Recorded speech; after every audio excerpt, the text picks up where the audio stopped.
আজ রান্না করব তরতাজা পুঁটি মাছ।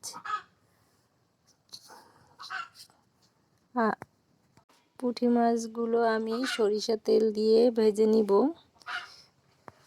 লবণ হলুদ মেখে মাছগুলি লাল লাল করে ভেজে নিব।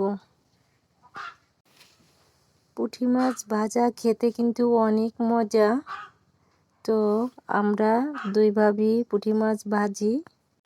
শুকনো করে ভাজা যায়, কাঁচামরিচ পেঁয়াজ দিয়ে ভেজে গরম গরম খেলে অনেক স্বাদ লাগে। আবার হালকা মশলা দিয়ে সামান্য মাখা মাখা করে রান্না করলেও মজা লাগে। দিয়ে দিলাম পেঁয়াজ কুচি। পেঁয়াজ কুচি আমি একটু ভেজে নিব। পেঁয়াজটা ভাজা হয়ে আসলে দিয়ে দিব রসুন বাটা। রসুন বাটা আমি হালকা ভেজে নিয়ে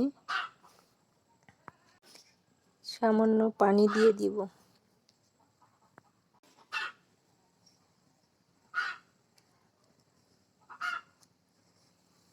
পরিমাণ মতো লবণ দিব, হলুদের গুঁড়া মরিচের গুঁড়া দিয়ে আমি মশলাটা কষিয়ে নিব।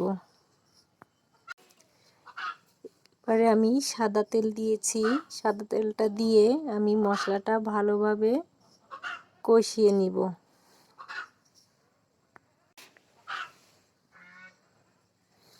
কষানো হয়ে গেলে ঝোলের পানি দিয়ে দিব। পানিটা উতল আসলে তারপরে আমি ভেজে রাখা মাছগুলি দিয়ে দিব।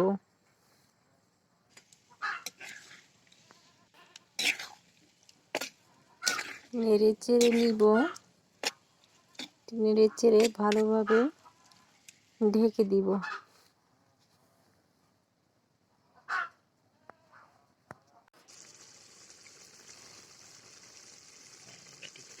ঢাকনা উঠিয়ে আমি আবারও নেড়ে নিব যাতে নিচ থেকে লেগে না যায়। তো রান্না হয়ে আসলে ধনেপাতা দিয়ে আমি মাছটা নামিয়ে নিব। বন্ধুরা, এভাবে পুঁটি মাছ ভাজা অনেক মজা লাগে। আপনারাও খেয়ে দেখতে পারেন।